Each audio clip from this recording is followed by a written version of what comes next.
Hi, this is Jenna from sipbitego, and today I'm going to share with you how to make fresh raspberry turnovers using puff pastry.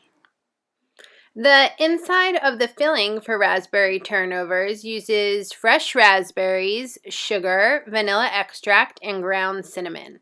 The raspberry turnover ingredients are really fresh, and these raspberries I actually picked at a berry festival, but you can always buy them fresh at the grocery store. And if you're in a rush, you could also start using a raspberry jam and just fill the inside of the puff pastry with the jam. It takes about 20 minutes to make the jam filling out of the fresh raspberries, but if you use cornstarch or another thickening agent, it can take only a few minutes to whip up this inside for the puff pastry.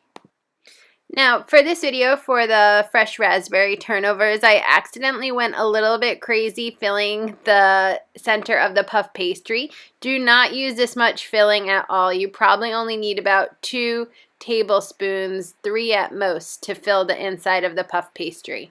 And all I did for the puff pastry was use the Pepperidge Farm puff pastry sheets, and I cut the 2 sheets into 4s. So total I had 8 puff pastry desserts that I had available for breakfast or dessert, and I ended up freezing half of the batch and making half of the batch fresh.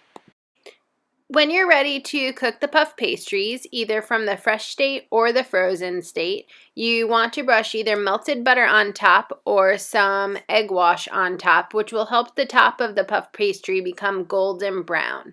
You can also sprinkle a little sugar on top to make it extra sweet. The turnovers are cooked at 375 degrees. If you're cooking them fresh, it'll be about 15 to 20 minutes until they're golden brown. If you're cooking them frozen, it will be about 25 minutes. Hope you enjoy this and check out other sipbitego.com recipes. Cheers!